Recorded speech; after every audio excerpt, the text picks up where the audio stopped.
du prophète Mohammed sallallahu alayhi wa sallam. Oui. Donc, nous laissons Cheikh Abdallah et Cheikh Mohamed organiser la causerie. Donc, je vous laisse, Cheikh Abdallah, parler. Bismillah, on est à votre écoute. Bismillah, bismillah. Bismillah, Mohamed. Alors, assalamu alaikum. Donc, moi, j'ai juste une petite contrainte, c'est que je suis en déplacement. Donc, quand on va commencer, donc, je vais laisser Afsati ou Harali le rôle de l'animateur. Comme ça, si moi, je coupe parce que je ne suis pas bien, je n'ai pas bien le réseau, au moins, ça pourra continuer, en fait. Voilà. C'est juste cette précision que je voulais apporter. Donc, concernant donc, notre rendez-vous d'aujourd'hui, concernant donc, le thème, c'est l'importance du Mawloud. Donc, Seigneur Abdallah, Inch'Allah, nous fera un petit exposé sur l'importance du Mawloud. Quand est-ce que le Mawloud a été, pour la première fois, a été effectué ou a été cité par les savants ou par les chefs. Et on viendra aussi à la fin nous exposer aussi ce que Seigne Touba ou les awliya, certains awliya, nous ont recommandé durant ce jour béni, Inch'Allah. Donc, Seigneur Abdallah, bismillah. Oui, bismillah ar-Rahman ar-Rahim. Bon, le Mawlid du prophète Mohammed sallallahu alayhi wa sallam, la première fois qu'on l'a célébré, ça veut dire un peu officiellement et on peut, avec public, peut-être avant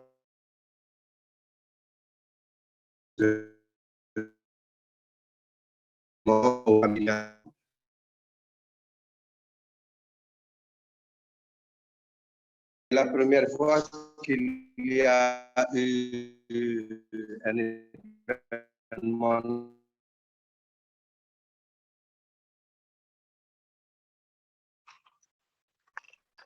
Allô?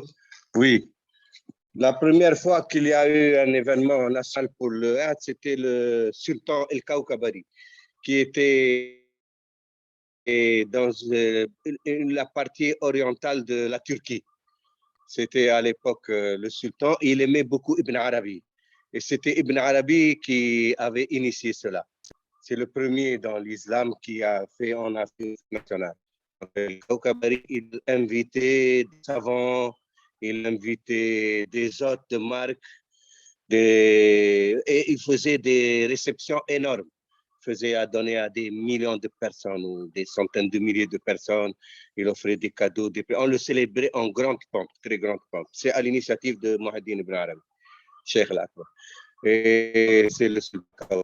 Donc, c'était le XIIIe siècle, début du XIIIe siècle. Ibn Arabi, il est mort en 1248 à peu près. Alors, c'était là qu'on a commencé à vraiment donner une importance nationale, ou plus tard que devenu vraiment public. Mais avant, peut-être, il y avait certains groupes qui le faisaient individuellement, ou le faisaient familialement, ou collectivement, communautairement. Mais voilà, la première fois où c'est devenu officiel. Et après, maintenant, presque tous les pays du monde, Tunisie, Algérie, Maroc, ils font le Mawlid. Donc, c'est seulement avec la venue des Wahhabites qu'il y a eu un débat sur ce problème-là. Est-ce que c'est du shirk, c'est du bid'a, on ne célèbre pas l'année, le prophète ne l'a jamais célébré. Donc, ça, c'est une bid'a, une chose que n'a pas fait le prophète, que n'ont pas fait les sahaba, que n'ont pas fait les tabi'in. Et là, c'est devenu un débat. Alors qu'avant, ça ne posait jamais de débat. Jamais quelqu'un n'a dit, au contraire. Et même ceux qui, à l'époque, peut-être certains avaient émis des réserves sur la célébration parce que c'est devenu national, c'est devenu une fête officielle presque. Certains disaient que c'est une bid'a. Il y a des gens qui ont répondu, comme Jalal-Din Suyuti, il a écrit un livre sur cela. Et bon, parmi les arguments de ceux qui... D'abord, ce n'est pas une sunna. Ça, c'est admis par tout le monde. Ce n'est pas une sunna puisque le prophète ne l'a pas fait. Les sahaba ne l'ont pas fait non plus. Mais c'est une bid'a hasana. C'est une innovation louable. Parce que la bid'a, elle se divise en une bid'a répréhensible, sunna bid'a mustahjina, une innovation répréhensible, rejetée, qui introduit quelque chose à l'islam où il n'y a pas. Donc ça, c'est les rejeter parce qu'elle est contraire au principe de l'islam. Il y a sunna mustahsana ou bid'a mustahsana. Ça veut dire une innovation louable ou une sunna louable. Parce que la sunna, traditionnellement, c'est une tradition, la sunna.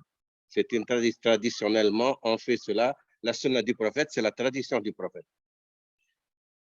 Donc, le prophète Mohammed a admis tout ce qui était avant chez les Arabes, qui n'était pas contraire à la religion. Il a été gardé. C'est devenu comme une sunna. Les coutumes, les habitudes et tout sont entrés dans les mœurs des musulmans comme une sunna du prophète parce que le prophète le faisait. Mais le prophète était arabe. Donc, c'était la tradition des Arabes qui perpétuait. Mais par exemple, chez les Malaisiens ou les Indonésiens ou les Indiens ou Pakistanais ou Africains qui ont d'autres traditions, tout ce qui est dans leur tradition aussi et qui n'est pas en opposition avec les principes de l'islam, n'est pas rejeté par l'islam. Au contraire, ils peuvent avoir des habitudes louables. Ils les gardent. Dans l'islam, il n'y a aucun problème. Au contraire. Et même maintenant, dans l'islam, quand quelqu'un il fait une bonne action, il y a un hadith qui dit Man sanna sunnatan hasanatan fil islam falahu mithlu fa'ilih wa man sanna sunnatan sayyi'atan falahu wizru fa'ilih. Celui qui instaure une sunna, ça veut dire une tradition louable, honorable dans l'islam, il obtiendra la même récompense de celui qui la pratiquera. Donc, les gens faisaient des actions louables, nouvelles, qui n'existaient pas dans l'islam, et ils sont admises par les musulmans. Et celui qui les initie, il a les récompenses de tous ceux qui vont la pratiquer. Par exemple, l'écriture du Coran, la rédaction du Coran. La rédaction du Coran. Non, non, non. Ça, vous n'avez pas. Non, non, comme ça. La rédaction du Coran, c'est une bid'a, c'était une bid'a, c'est une innovation. Ah, mais oui, oui. Honorable. Parce que quand Sayyidina Omar a pensé, il faut fermer les micros, hein? Il faut fermer les micros. Donc, quand Sayyidina Omar a vu que pour les générations futures, il faut rédiger le Coran, il faut l'écrire, sinon ils vont le perdre. Il a dit, il faut fermer les micros. Donc, il a dit à Sayyidina Abu Bakr as-Siddiq, qui était le calife, et alors j'ai besoin d'écrire le Coran, parce que sinon les générations ultérieures peut-être ne vont pas l'avoir intact, ou peut-être le perdre. Sayyidina Abu Bakr, il a dit, comment j'oserais faire quelque chose que n'a pas initié le prophète Mohammed sallallahu alayhi wa sallam? Quel ciel va m'abriter et quelle terre va me porter si je fais introduire quelque chose dans la religion du prophète Mohammed sallallahu alayhi wa sallam? Il était contre, pour lui c'est une bid'a. Mais Sayyidina Omar a insisté plusieurs fois. Il a dit, je vois que c'est une innovation louable, honorable, qui va les générations futures. Et finalement, Sayyidina Abu Bakr Siddiq, il a dit qu'Allah a ouvert mon cœur pour cette chose, pour cette affaire. Et il a décidé de rédiger le Coran. Ils ont donné l'ordre de réunir une commission qui s'est réunie pour maintenant vérifier les morceaux du Coran dont ils disposaient, que ce soit écrit sur des peaux de chameau, des peaux omoplates, ou si les gens les mémorisaient. La première commission a commencé sous Sayyidina Abu Bakr. Après, elle a fini sous Sayyidina Omar. Le premier corpus a été réuni sous Sayyidina Omar. C'est sa fille Hafsa qui l'a hérité.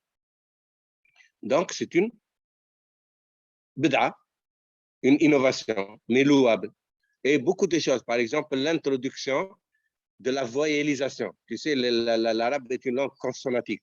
C'est des consonnes, il n'y a pas de voyelle. La voyellisation se fait par les signes diacritiques. Tu sais, le shadda, dhamma, fatha, kasra, jazm.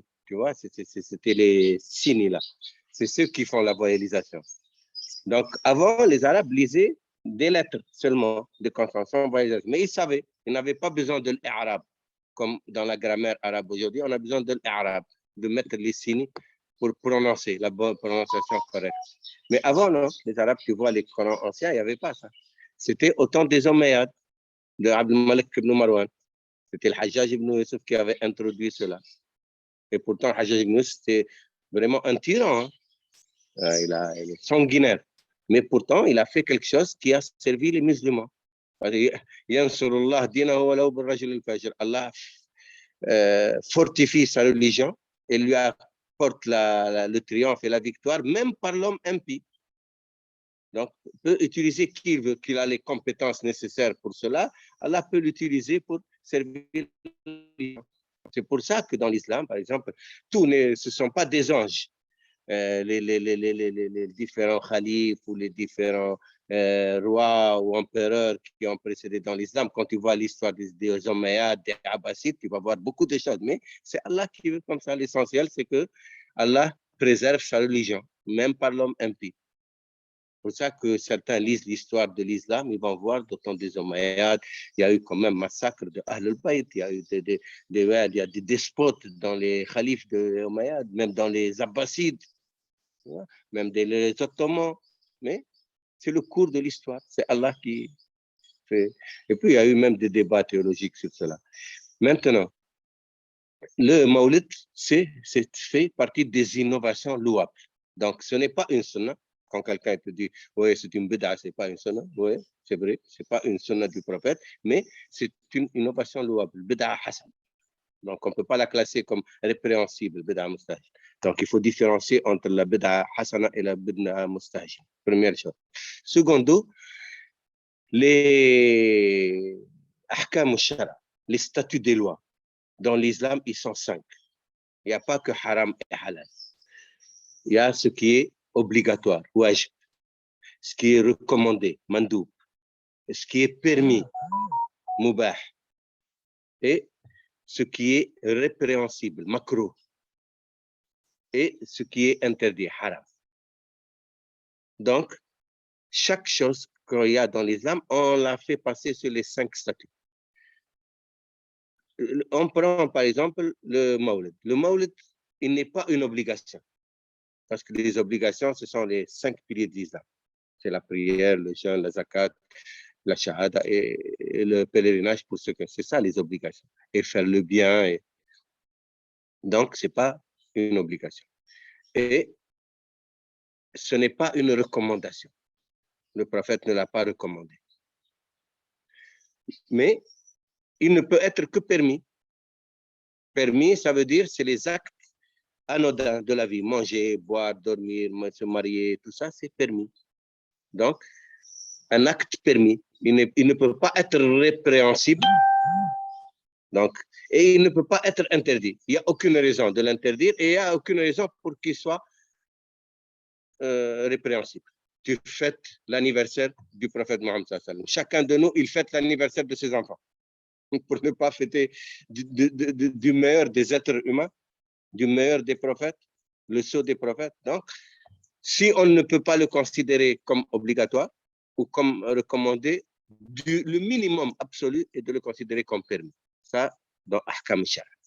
Maintenant, si on peut l'élever dans le permis, il y a des degrés, jusqu'à ce qu'il arrive au degré ou approche du degré du recommandé ou il approche du degré du répréhensible. Donc, il va du plus au moins dans les actes permis. Par exemple, le divorce, c'est un acte permis, mais Allah ne l'aime pas. Il est proche du détestable, mais il est permis quand même. Mais Allah, il dit dans les choses permises, le plus détestable est le divorce. Allah n'aime pas le divorce, mais il est permis parce que c'est nécessaire. Tu ne peux pas obliger un couple à vivre ensemble quand ils ne peuvent plus s'entendre. La vie va être un enfer. Donc, c'est la dernière solution. Donc, Allah n'aime pas, mais il le permet. Ça, approche du répréhensible. Maintenant, ce qui approche de recommander, le prophète Mohammed sallallahu alayhi wa sallam, il dit « J'aime le jour du lundi parce que c'est le jour où je suis né. » Déjà, ce hadith-là, il a été rapporté par Ibn Hajar al-Asqalani et d'autres comme un argument pour rendre le Maulid recommandé, puisque le prophète Mohammed sallam a fait allusion à son jour de naissance. J'aime le jour du lundi parce que, et c'est le jour qu'il jeûnait. Il jeûnait le lundi et le jeudi. Est-ce qu'il aimait ce jour? Il dit parce que c'est le jour de ma naissance. Donc déjà, c'est une indication qui peut le rapprocher du recommandé. Ça par la charia. Maintenant, par la haqiqa. Dans le jour du Maulid, il y a eu beaucoup de miracles. Sa mère, elle était enceinte de lui. Quand avant d'accoucher, elle a vu des lumières qui lui ont éclairé les palais de la Syrie. Et quand il est né, le château de Khosroès, le roi des Perses, s'est fondu. Il y a eu des fentes dans les murailles. Donc, il y avait un événement, comme un tremblement de terre, comme un séisme. On savait que leur empire allait éclater. Et il y avait la source de Sawa qui a tari. C'était un signe aussi. Les démons dans le ciel, les djinns, n'arrivaient plus à écouter les nouvelles du ciel. Avant, ils pouvaient aller écouter l'ordre quand il descendait pour les anges. Ils pouvaient en récolter quelques bribes et les ramener au devin pour leur dire une vérité. Après, des mensonges avec. C'est pour ça qu'ils travaillent les devins. Maintenant, ils ne pouvaient plus. Et il y a eu beaucoup de signes annonciateurs de la venue d'un prophète, le sceau des prophètes, et que le monde allait changer. Donc, sa naissance était une annonce cosmique, pas seulement au niveau humain, cosmique. C'est le monde des djinns, c'est le monde des humains. Des empires allaient s'écrouler, l'empire de la Perse, Byzance. Les Arabes étaient des nomades dans le désert, ignorés des autres peuples, à côté des grands empires, la Perse, l'Égypte, la Byzance, plus loin la Chine, l'Inde, et tout, des grands empires millénaires.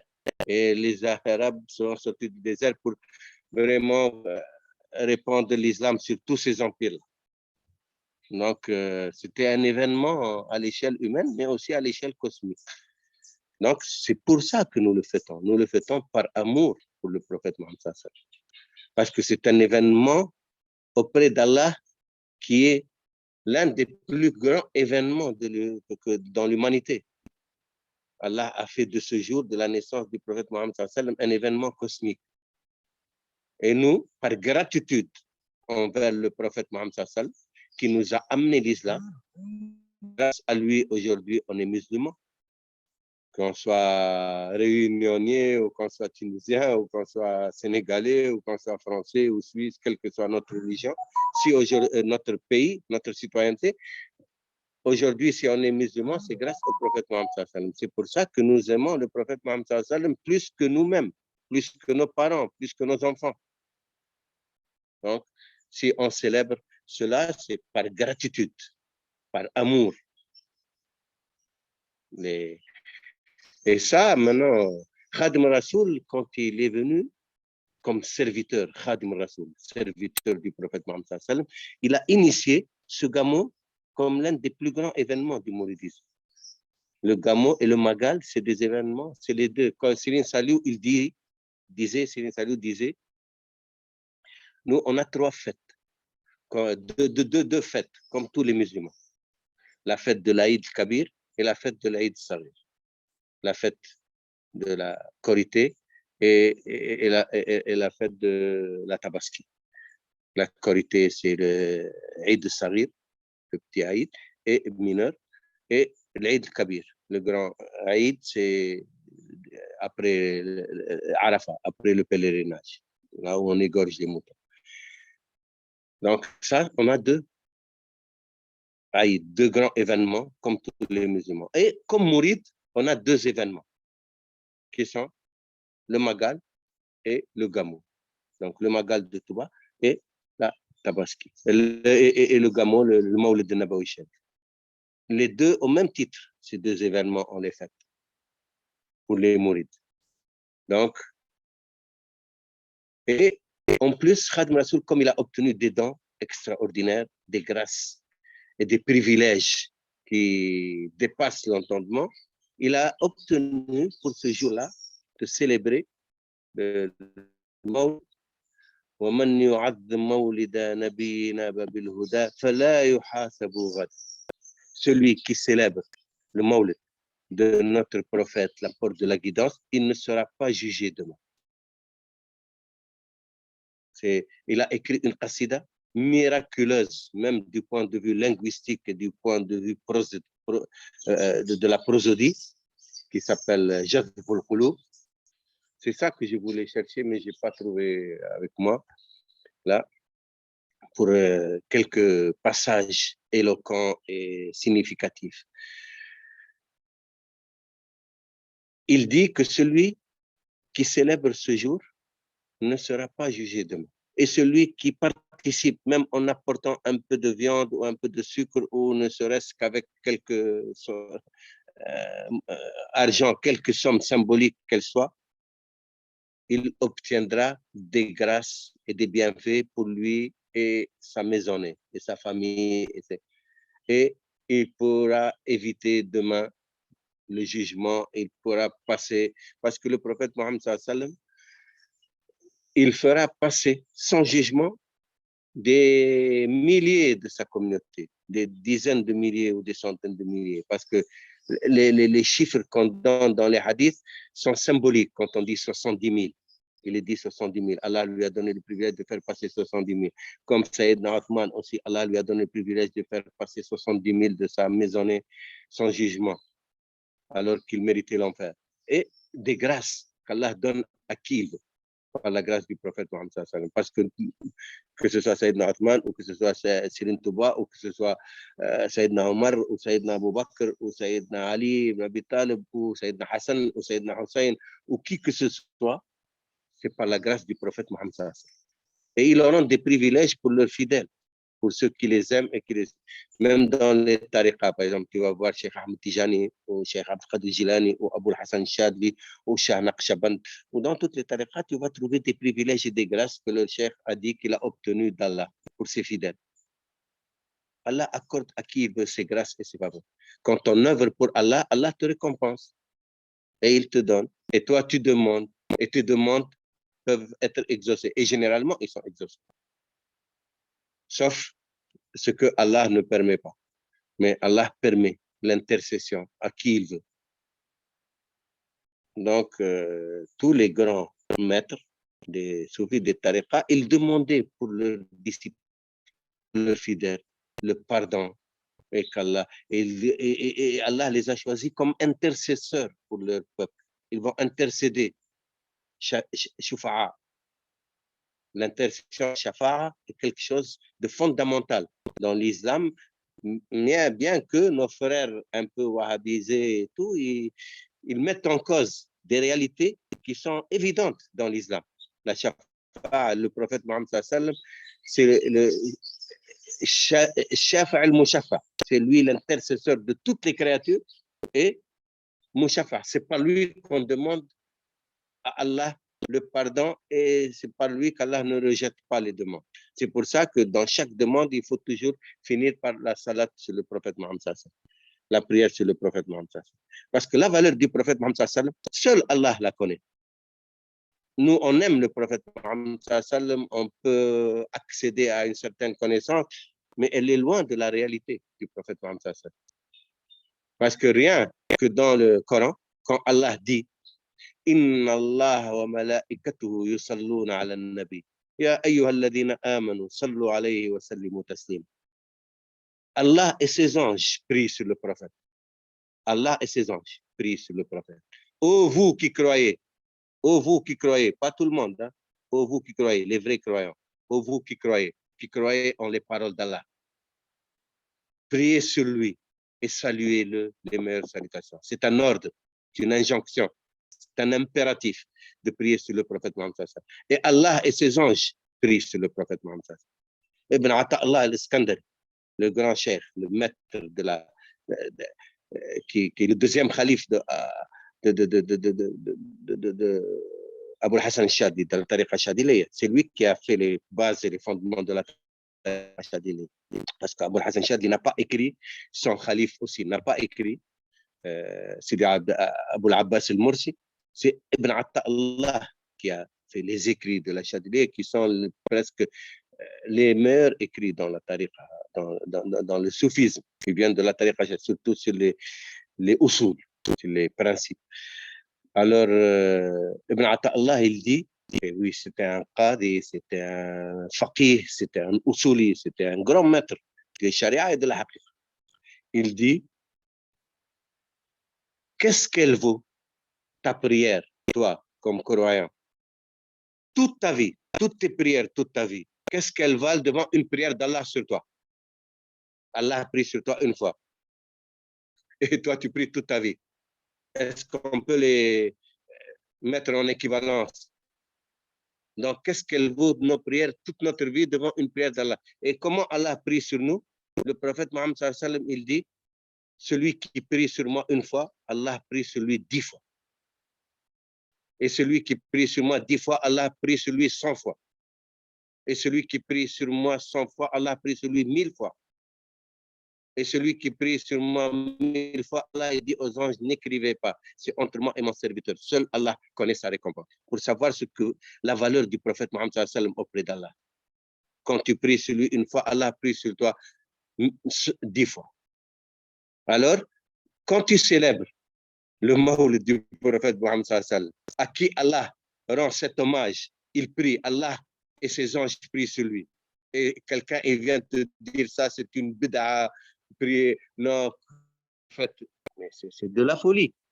C'est de l'ignorance.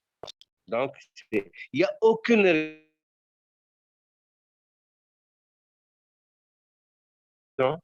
de ne pas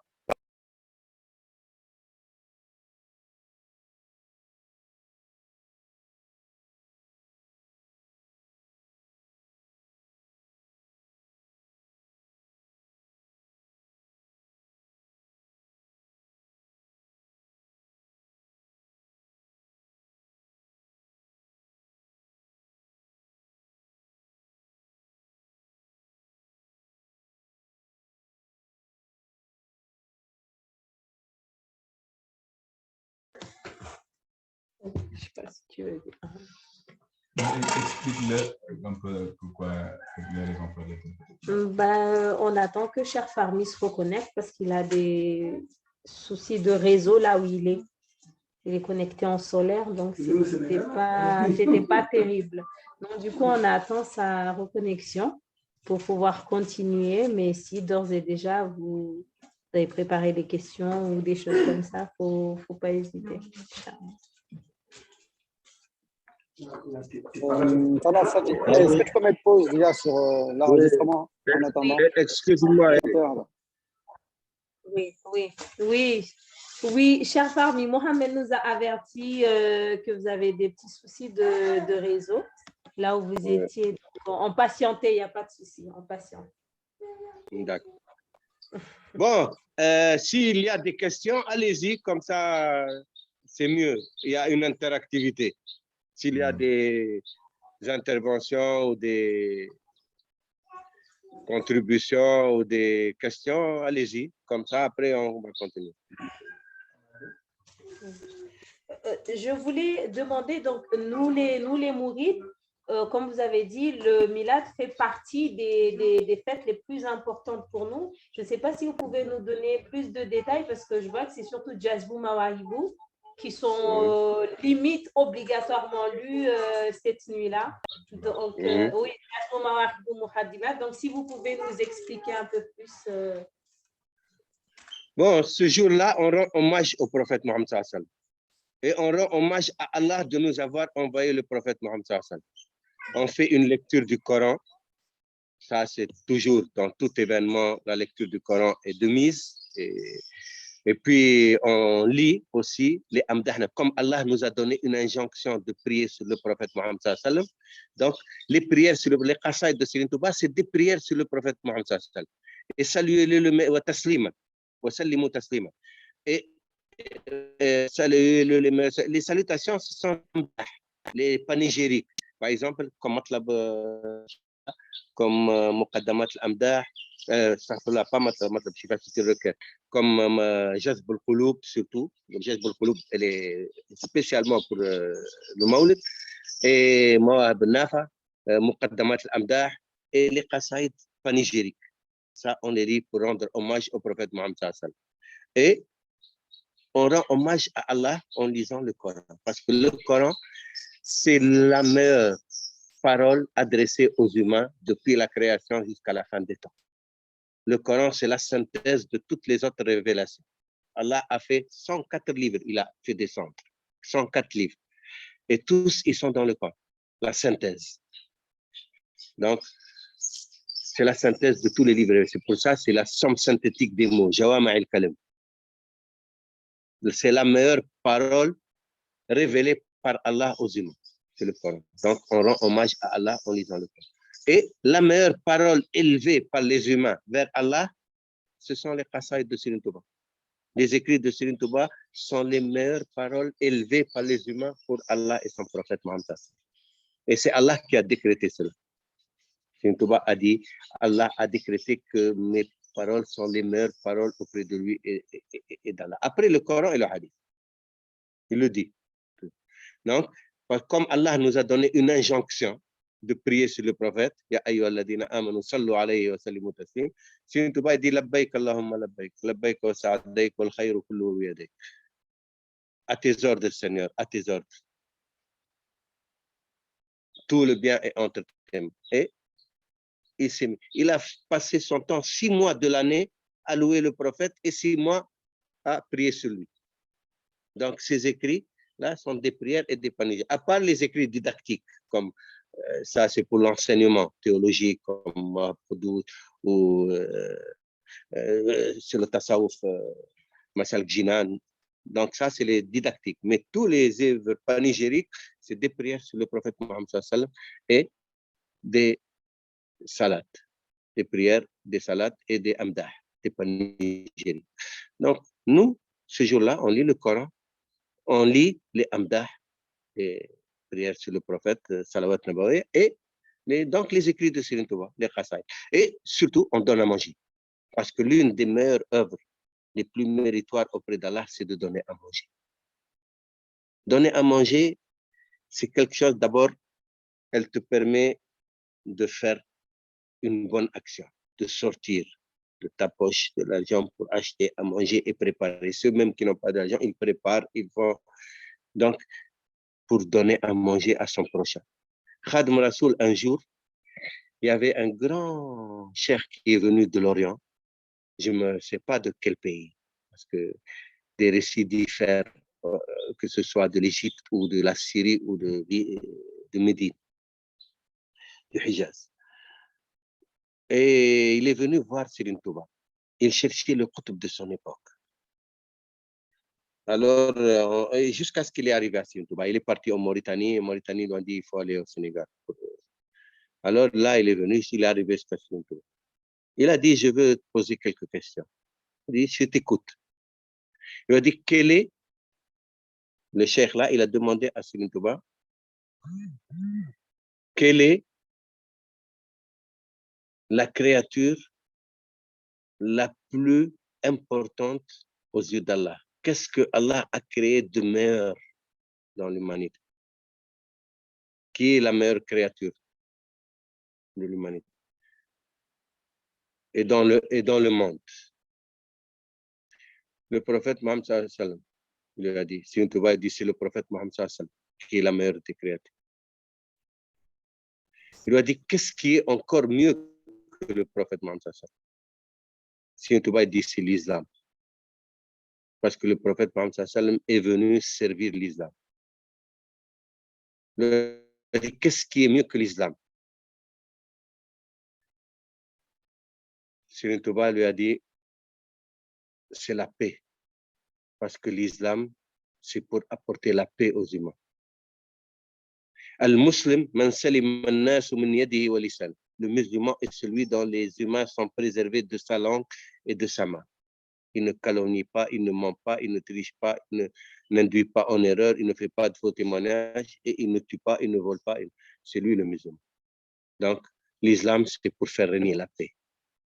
Donc, c'est la paix qui est déjà. Salam, c'est le nom d'Allah. Salam. Elle est tirée du nom d'Allah, salam, la paix.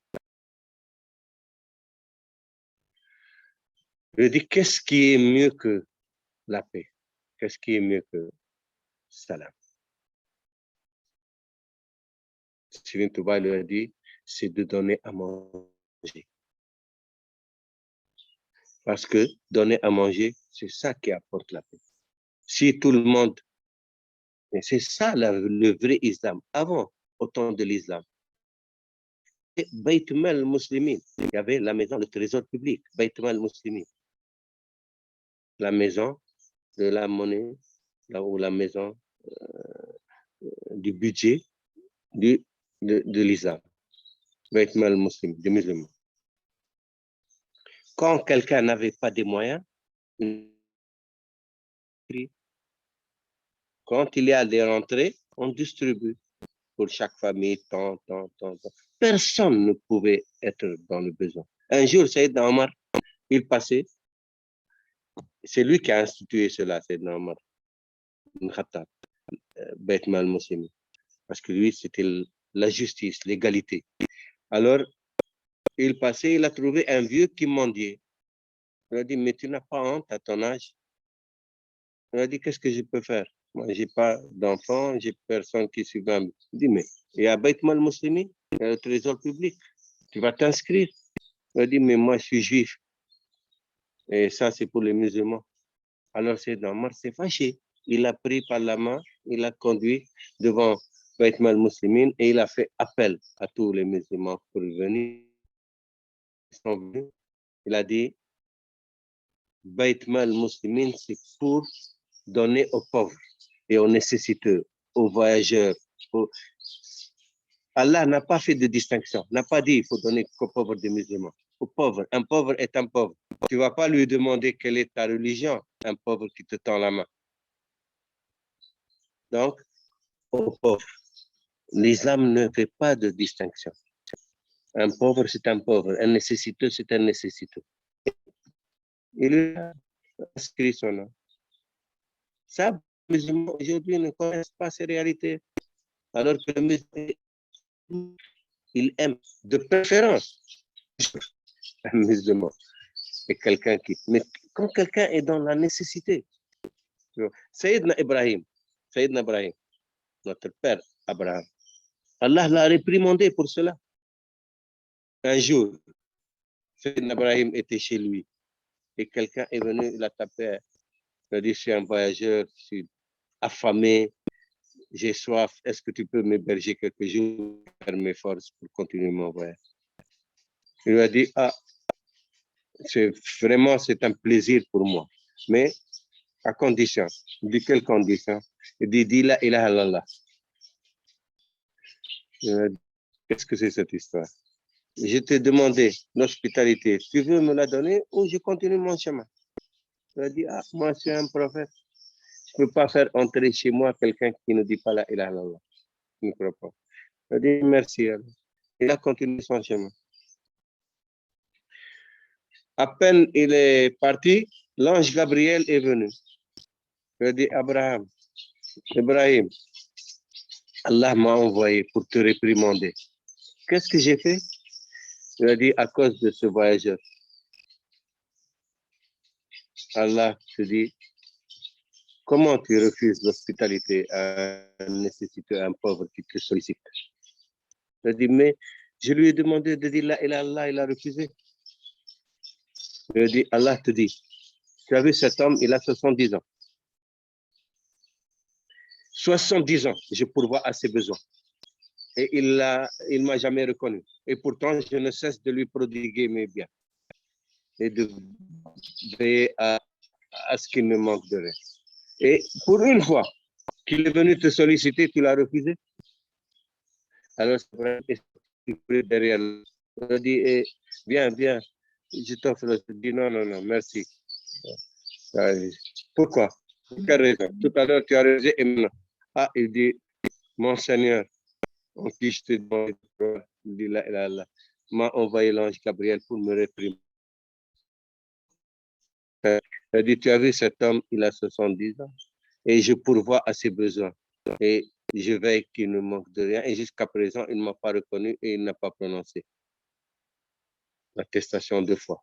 Et pourtant, je continue. Et toi, une fois seulement qu'il t'a demandé, tu lui as refusé.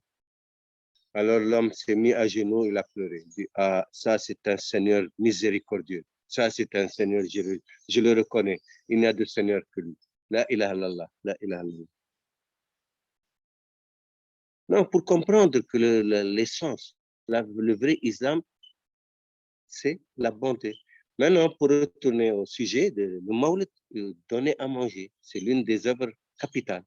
Après le Coran, les louanges sur le prophète Mohammed sallam, les prières sur le prophète Mohammed sallam, donner à manger. Et donner à manger avec bon cœur, avec le sourire, en accueillant les invités, en les mettant à l'aise. Donc, c'est ça, donner l'hospitalité. Ça, ce sont les principaux fondements du Gamou. Et on rend hommage à Allah de nous avoir envoyé le prophète Mohammed sallam, et on rend hommage au prophète Mohammed sallam de nous avoir guidés vers Allah. Voilà, on synthèse maintenant le Maulid, sa valeur, que ce soit sur le plan charia, que ce soit sur le plan de la hafiz. Nous, en tant que mourides, comme il a dit Sérine Saliou, nous avons 2 fêtes. C'est le Magal qu'on vient de célébrer, parce que c'est des grâces et des dons et des privilèges exclusifs à Serigne Touba qu'Allah a donné pour lui et ses fidèles et ceux qui suivent son conseil. Donc, on rend hommage à Allah, au prophète Mohammed sallam et à Serigne Touba. Serigne Touba parce qu'il est le serviteur. Il ne s'est pas présenté en son nom. Il s'est présenté au nom du prophète.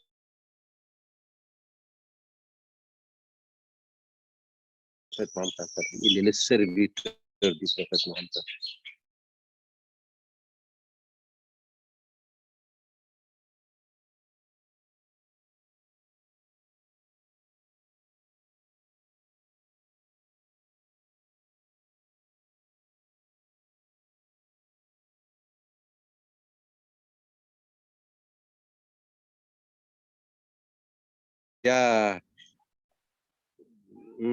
Il y a dans certains passages où c'est l'ange Gabriel qui a insufflé les vers à Serigne Touba, d'autres c'est Allah directement, d'autres c'est le prophète Mohammed sallam.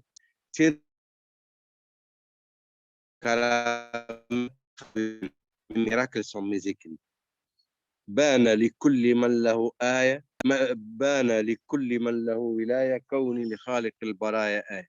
Il est bien apparent pour tous ceux qui ont part à la sainteté que je suis un miracle de mon Seigneur Tout-Puissant.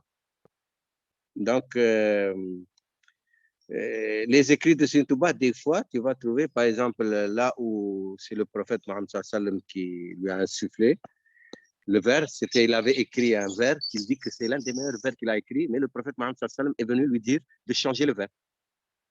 Il a dit, le vers, il disait,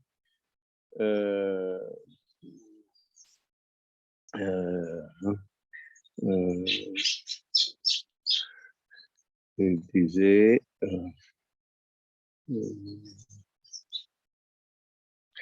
حاز الرسول من الإله ما لم يعلم إلا الذي يخاطبه إلا ذو اللوح والقلم.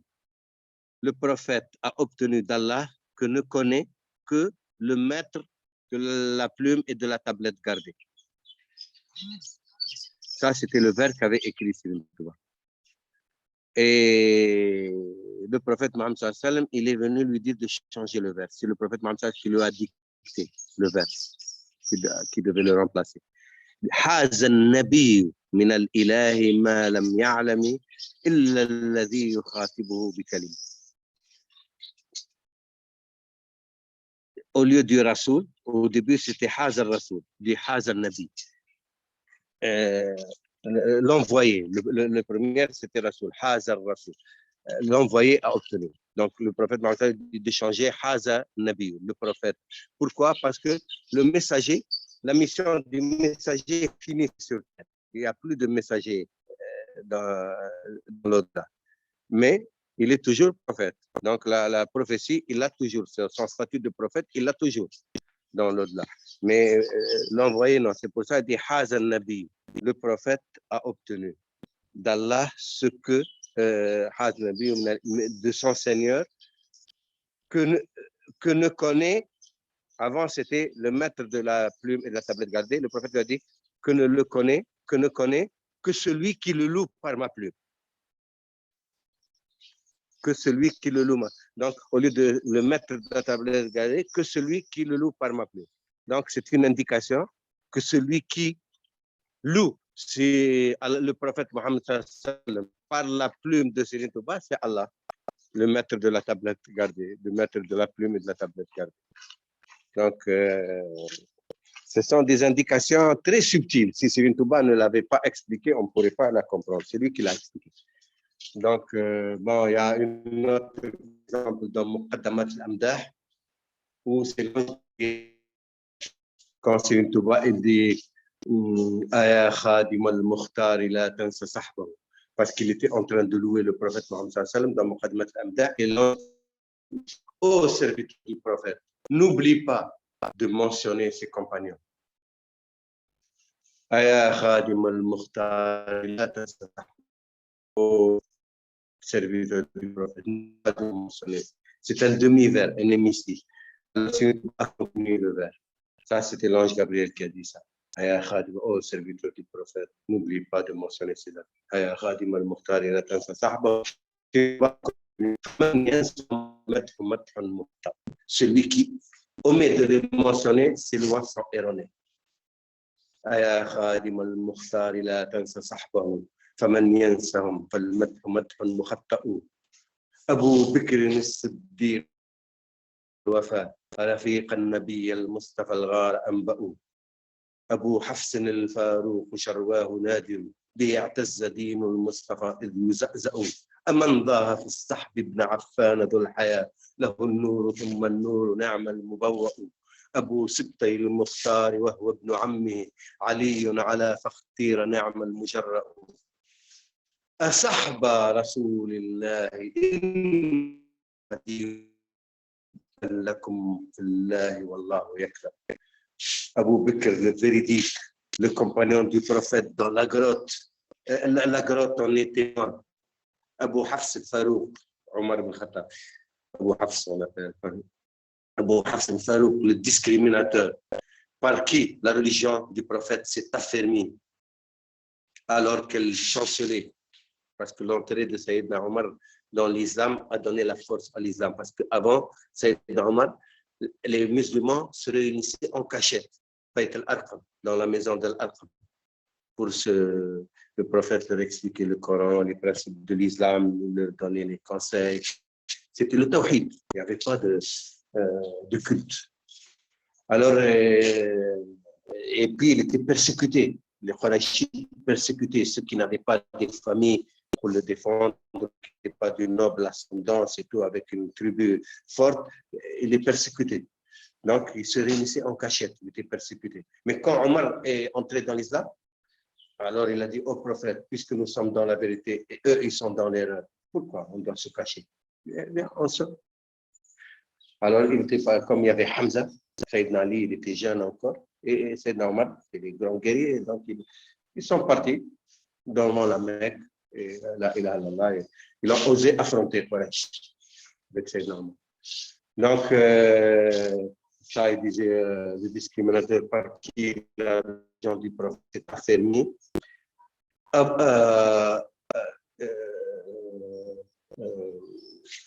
Sayyidina Othman, l'homme aux deux lumières, quel merveilleux statut. Parce que le prophète Mohammed lui a donné 2 de ses filles. Et les 2 sont mortes après avoir vécu avec lui un certain temps. Et les 2 sont mortes. C'est le prophète Mohammed dit, si j'avais une 3e, je lui aurais donné. Donc, il aimait beaucoup et vraiment, il était pudique. Même les anges avaient le respectaient. Parce que même le prophète Mohammed sallam, un jour, il était assis avec ses compagnons. Il avait, tu sais, emporté des paniers. Donc, il y avait un peu les jambes un peu dénudées jusqu'aux chevilles, jusqu'aux genoux. Et il parlait avec lui. Quand Sayyidina Othman est venu, le prophète a couvert ses pieds. Alors, on dit, mais nous, on était avec toi et tu n'as pas fait ça. Et quand Sayyidina Othman a dit, ah, comment je ne peux pas être pudique devant quelqu'un, même les anges sont pudiques devant lui. Donc, c'est ça que Sëriñ Touba rappelle. Et Sayyidina Ali, le père des enfants du prophète Mohammed sallallahu alayhi wa sallam, parce que le prophète Mohammed sallallahu alayhi wa sallam dit Hassan et Hussein sont mes fils. Allah a fait que la descendance de chaque prophète est dans sa semence. Et il a fait que ma descendance soit dans la semence d'Ali ibn Abi Talib. Pour ça, il a appelé Hassan et Hussein mes fils. Donc, Abu Subtayn, le père des enfants du prophète, et le valeureux, le vaillant guerrier qui a vraiment décimé la mécréance. Donc, Sëriñ Touba rappelle ça. Après, il dit Sahba Rasulullah inni khadim. Ô compagnon du prophète, je suis son fait serviteur et je vous aime. Sahba Rasulullah inni khadim muhibban lakum. Wallahu yakum. Je vous aime et Allah mettez-moi. Donc, c'est quelque chose, même en arabe, c'est n'importe qui, tu lui lis là, quelqu'un qui connaît la langue arabe, tu lui donnes ces vers-là, il va comprendre, tu dis, ah, mais cet homme-là, comment, et il va être curieux de connaître. Donc, il avait une humilité, Khadim Rasoul, un amour pour le prophète. Il dit, Sëriñ Touba, il disait, محبتي المختار سيدنا حب المغاني والأهلين والولد دمي وأهلي وأولادي الفداء له عبدا خديما مذ كان لي سندا. L'amour du prophète a effacé de mon cœur tout autre amour, l'amour des enfants, de la famille et des biens. Ma vie, mon sang, mes enfants, je les lui offre en sacrifice, esclave, serviteur depuis qu'il est devenu ma référence. Et Sëriñ Touba, tout le monde sait quand il dit quelque chose, il le fait. Hein. Donc, si c'était dans l'islam, parmi les cultes de l'islam, de donner en sacrifice sa vie ou ses enfants, il l'aurait fait sans hésiter. Donc, Sëriñ Touba avait un amour incommensurable pour le prophète Mohammed. Donc, c'est ça qui lui a valu l'amour incommensurable d'Allah et du prophète Mohammed. Donc, on ne peut pas évaluer l'amour de Sëriñ Touba pour le prophète Mohammed pour Sëriñ Touba. C'est pour ça il dit Sëriñ Touba كتب الله سبحانه وتعالى أني أحب إليه ولرسول الله صلى الله عليه وسلم ممن سواه. Allah a décrété que je suis le plus aimé pour lui et pour le prophète Mohammed plus que qui que ce soit dans la création. Et ça, c'est difficile aussi de comprendre pour beaucoup de... Alors que, parce qu'on a des dogmes, tu vois. Donc, c'est pour ça qu'il faut rester assez réservé sur beaucoup de choses dans le mouridisme, parce qu'ils peuvent, les gens, alors que c'est une question d'amour. Allah aime qui il veut, comme il veut, au point qu'il veut, le prophète Mohammed sallallahu alayhi wa sallam. Donc, c'est pas à nous de déterminer tel il est le plus aimé d'Allah ou le plus ou ça, mais ça c'est notre jugement, c'est notre appréciation, c'est notre... Et malheureusement on en a fait des dogmes. C'est pour ça que les chiites et les sunnites par exemple ont des problèmes sur la préférence entre Ali et Abu Bakr, entre Sayyidina Ali et Sayyidina Abu Bakr. Donc alors que Sayyidina Ali et Sayyidina Abu Bakr sont innocents. Des chiites et des sunnites qui vraiment prennent ce point-là comme un point de divergence. Et surtout pour devenir des ennemis les uns aux autres, comme certains veulent nous entraîner dans ce sillage. Alors qu'on est tous des frères, on est des croyants, des musulmans. On dit la ilaha illallah Muhammad Rasulullah, on a le même Coran, on a le même prophète, on a les mêmes principes de l'islam. Pourquoi c'est après la politique qui a fait qu'ils ont créé tous ces problèmes. Aujourd'hui, on est divisé entre chiites, sunnites, ibadites, kharijites. Hein? Et puis encore, dans le monde sunnite, on a des wahhabites. Et ils se sont fait de soufis, wahhabites, alors qu'on est des musulmans avant tout. Les soufis, c'est des musulmans, mais eux, ils ont gardé ce côté spirituel, le côté spirituel, l'amour du prochain, l'amour d'Allah et du prochain. C'est ça le spirituel. Alors que les wahhabites, malheureusement, ils se sont mis, ils se disent salafis. Les salafis sont innocents. Ceux-là, les salafis, ça veut dire ceux qui suivent les prédécesseurs. Ils suivent à la lettre, ils sont un peu littéralistes. Mais les wahhabites ont de la haine, ils amènent les gens vers la haine. Même tu vois quelqu'un qui n'est pas musulman, tu n'as pas à le haïr. Si tu n'as pas fait du tort, pourquoi tu vas le haïr? Au contraire, tu as pitié de lui. Tu veux أن يهدي الله بك رجل واحد خير لك من الدنيا وما فيها خير لك من حمر النعم. Allah guide par toi un seul être humain, c'est mieux pour toi de posséder toutes les richesses de la terre. Donc, tu vois quelqu'un, tu as envie de le guider, de l'éveiller. Mais comment? Comme Allah a dit dans le Coran,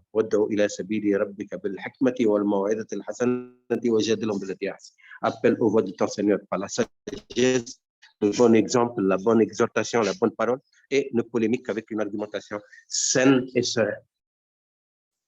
Donc, c'est pas n'importe qui va venir, tu vas pas brutaliser les gens, tu vas pas être, pour que tu puisses t'adresser aux gens et les amener vers leur Seigneur. Toi-même, tu dois être doté d'une sagesse. Et la sagesse, c'est de mettre chaque chose à sa place et de parler aux gens au niveau de leur entendement et avec les bonnes manières, les meilleures manières possibles, et avec la meilleure parole possible. Il faut que tu aies l'éloquence, et puis que tu donnes le bon exemple, qu'on voit en toi, que tu attires les gens par la lumière qui est en toi, par l'exemple que tu donnes. C'est pas tu viens faire peur aux gens, tu les terrorises. C'est toi qui vas le premier répondre devant Allah. Allah ne dit pas de dire le musulman, c'est lui dont les humains sont préservés de sa langue et de sa main. Tu n'as pas à brutaliser les gens ou de le mal leur parler ou de les incriminer. Ça c'est bid'a, ça c'est shirk, ça c'est des accusations lancées à travers pour puis faire peur aux gens. Ça, c'est contraire à toutes les normes de la religion.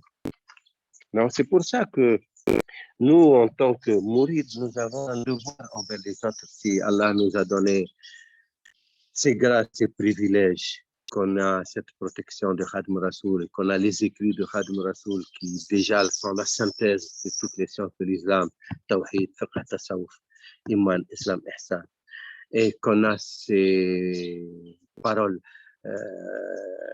transcendantes qui sont dans les amdah et dans les salawats, dans les prières sur le prophète et les panégyriques sur le prophète, qui peuvent nous apporter des grâces énormes, parce que chaque fois qu'on lit ces qasaïd, comme le prophète Mohammed lui-même a dit, celui qui prie sur moi, Allah prie sur lui 10 fois. Et en lisant les qasaïd, tu pries combien de fois? C'est une fois.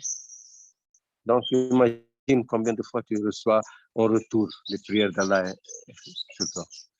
Et comme a dit Ibn Ata'Allah, qu'est-ce que vaut toutes tes prières, toute ta vie devant une prière d'Allah sur toi? Donc, on a une chance extraordinaire de bénéficier de ces privilèges. Et comme Allah nous a aidés, nous aussi, aux autres à aider les autres.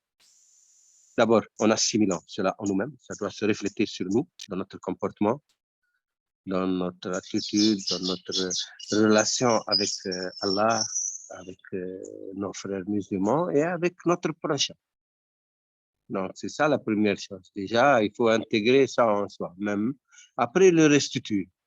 Comme ça, tu aideras ton prochain. Tu as le bon exemple, la bonne parole, la bonne exhortation. Et même si tu arrives maintenant d'entrer dans une polémique, il faut avec une argumentation saine et sereine. Tu dois être doté des outils nécessaires, intellectuels ou sémantiques, pour pouvoir entrer dans un débat théologique ou un débat même social, Donc, il faut que on se fortifie.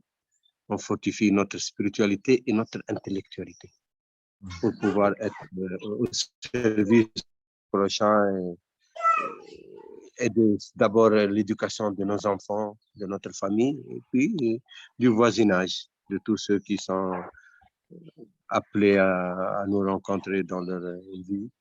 Et la religion, c'est le bon conseil. Ad-din an-nasiha. Voilà. Merci beaucoup. Hein. Merci beaucoup, Jazakallah khair. En tout cas, c'est un plaisir de vous écouter. Ces rappels sont très importants. Merci beaucoup. Alhamdulillah. Merci Abdallah. Juste une question supplémentaire. Donc, Oui. vu que en fait ce jour de Maouloud, donc il y a bien un programme spirituel donc qui est basé sur le Coran et les Chassides. Mais est-ce qu'il y a des moments propices en fait pour faire cela ou des moments de grâce ou des moments privilèges, c'est-à-dire soit la veille, le soir ou le matin ou après. Non, c'est toute la journée, mais généralement, c'est le soir où ça devient plus. Les gens sont libérés de leurs obligations et tout, ils ont plus de temps à leur disposition. Aujourd'hui, par exemple, c'est samedi, les gens ne travaillent pas, c'est toute la journée. Ça dépend.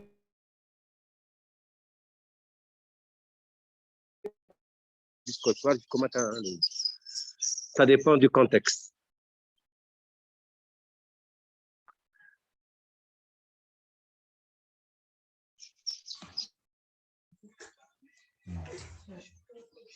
Merci.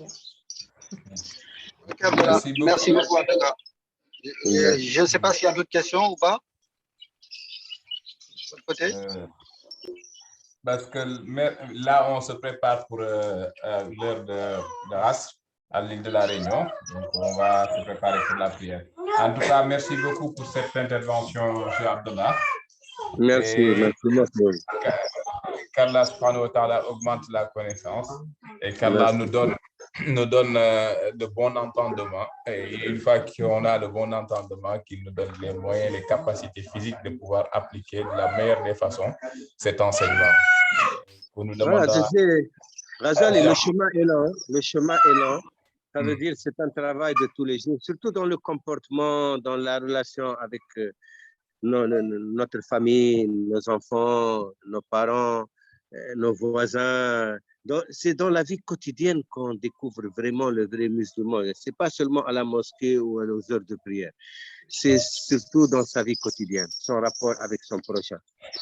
Le prophète Mohammed sallam, un jour, il était avec ses compagnons et il leur a dit, est-ce que vous voulez voir un homme du paradis? Ils ont dit oui. Quelqu'un est entré, il dit voilà, regardez, c'est un homme du paradis. Il était étonné, le gars était insignifiant. Il habitait Médine, mais il n'avait aucune chose qui le distinguait. Une autre fois, il était assis avec ses amis, c'est la même chose. Il a dit, est-ce que vous voulez voir un homme du paradis? Il dit oui. Et le même homme est entré. Il a dit, voilà un homme du paradis. Tout le monde était étonné. Alors, il y a Abdullah, le fils de Amr ibn al-As, il l'a suivi. Il a vu sa maison. Le soir, il est venu. Il a tapé, il a dit, j'ai des problèmes avec mon père et tout. Est-ce que tu pourras m'héberger, s'il te plaît, quelques jours? Il a dit, il n'y a pas de problème. Il a hébergé. Resté 3 jours, 3 nuits. Il observait, l'homme n'avait rien de particulier. Il rentre le soir, il mange, il fait la prière, où il a prié déjà à la mosquée. Il rentre, il mange, il dort, il se lève le matin, il va prier sa prière du matin, il va travailler, il rentre le soir. Il n'y a rien de particulier qui le dit ça. Insignifiant. Alors, le troisième jour, il a dit, tu sais sincèrement, mon frère, je te dis la vérité, je n'ai pas de problème avec ma famille ni avec mon père, mais le prophète Mohammed a dit, vous voulez voir un homme du paradis et tu es entré la première fois, il t'a désigné. La deuxième fois aussi, vraiment, j'étais curieux de savoir qu'est-ce qui t'a valu cet honneur et je voulais t'imiter. Mais j'ai vu vraiment, je n'ai pas vu quelque chose qui frappe. Ah, je ne peux rien dire, mon frère, c'est toi qui m'annonces cette bonne nouvelle. Merci beaucoup de m'avoir annoncé cette bonne nouvelle. Je me dis, mais rappelle-toi, tu n'as rien, quelque chose qui te distingue.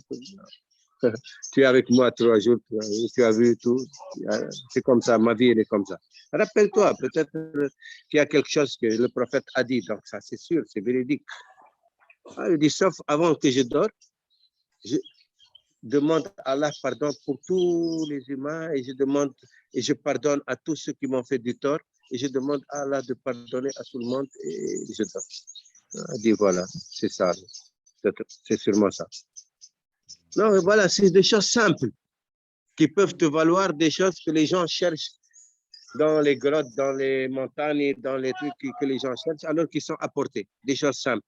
D'avoir un cœur pur, d'avoir le pardon, de ne pas avoir de rancune pour les gens, d'aimer son prochain, de vouloir du bien, c'est tout. Ça peut te permettre. Ce n'est pas l'effort qu'on fait dans les exercices cultuels ou qui va te booster dans la spiritualité. Ça, c'est très bien pour toi. Tu fais marcher ton compteur. Plus tu fais des choses là, plus ton compteur marche. Les bonnes actions, ils sont multipliés de 10 jusqu'à 70 000. C'est très bien. Il n'y a rien à dire. Il faut faire les words, il faut faire le dhikr, il faut faire les prières à l'heure autant que possible. Tout cela, c'est pour toi que tu le fais. Mais c'est pour que tu veux les honneurs et les privilèges et qu'Allah t'élève, c'est le cœur. Tu travailles sur le cœur. Avoir le cœur pur, de ne pas avoir de rancune pour qui que ce soit, d'aimer son prochain comme soi-même. C'est ça qui est le plus important pour Allah. Et voilà. Wassalamu alaikum.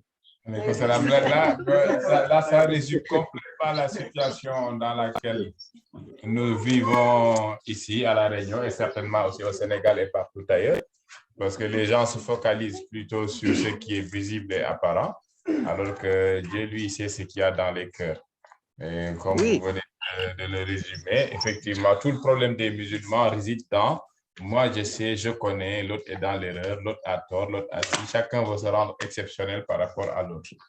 Alors que ce n'est pas du tout le travail qu'il y a à faire. Non, parce que tu sais, Razali, les actes que tu fais culturels, tu ne sais pas s'ils sont acceptés ou non. Voilà. Mais tu dois les faire, mais tu ne dois pas compter sur eux. Tu dois les faire par acquis de conscience, par devoir, parce que c'est une obligation.